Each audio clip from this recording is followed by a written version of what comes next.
Hello friends, welcome back to my YouTube channel Inside Organon. In today's video, we'll be discussing tricks to remember aphorism number 51 to 60. 51 to 60 aphorism जो है, इसके लिए आज के video में हम कुछ वन लाइनर्स देखेंगे जिसकी हेल्प से आपको ये aphorism याद रह जाएंगे. But before we begin with today's lecture, मैं आप सबसे रिक्वेस्ट करूंगी कि आप अगर मेरे चैनल पे पहली बार विजिट कर रहे हैं तो do not forget to subscribe it and hit the bell icon so that you never miss any updates from Inside Organon. Let's get started.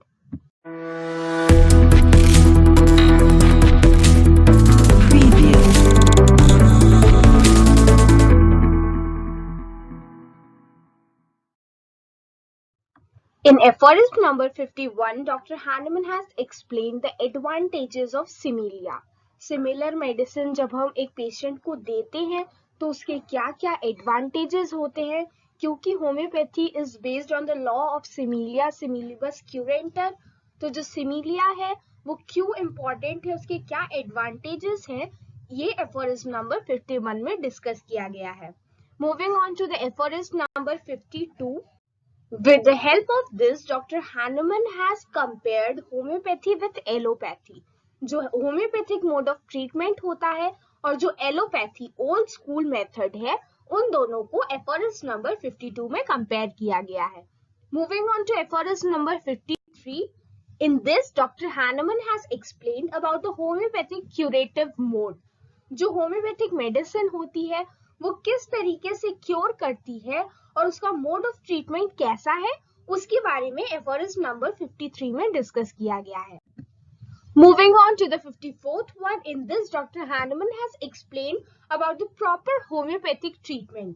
एक जो proper homeopathic treatment होना चाहिए वो कैसा होना चाहिए, उसके बारे में इस aphorism में डिस्कस किया गया है. चलिए अब हम aphorism number 55 देखते हैं.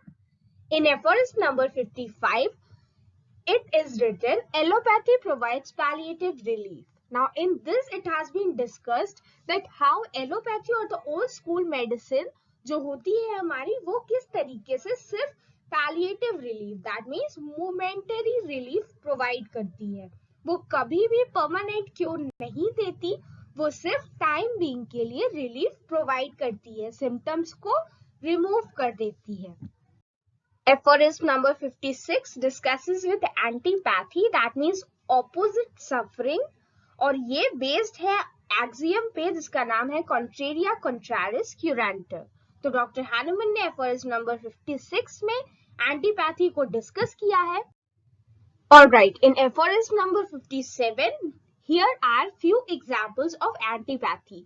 जब आप ऑर्गेनॉन ऑफ मेडिसिन की बुक में एफोरिज्म नंबर 57 ओपन करेंगे तो उसमें आपको एंटीपैथी के कुछ एग्जांपल्स मिलेंगे. Moving on to aphorism number 58. In this, faults in antipathic mode of treatment has been discussed. Antipathic mode of treatment में क्या faults हैं वो डिस्कस किए गए हैं. तो फ्रेंड्स आप देख रहे होंगे कि किस तरह aphorism number 56 में एंटीपैथी डिस्कस हुई, 57 में उसके एग्जाम्पल थे, 58 में कुछ फॉल्ट्स है एंटीपैथिक मोड ऑफ ट्रीटमेंट के. आगे हम देखेंगे कि 59 में क्या है, 60. ये पूरी जो आपकी ऑर्गेनॉन ऑफ मेडिसिन की टेक्स्ट बुक है, ये एक सीरीज के फॉर्म में है, तो आपको इसे इसी तरह याद करने की कोशिश करनी चाहिए. Now next aphorism we have is 59. In this, disadvantages of antipathy has been discussed. Moving on to aphorism number 60. Here we have disadvantages of high or increasing potency. Now just because antipathic mode of treatment जो होता है वो palliation provide करता है, तो क्या करता है जो फिजिशियन होता है वो बार बार डोज को, पोटेंसी को बढ़ाकर क्या करता है, पेशेंट को क्योर देने की कोशिश करता है.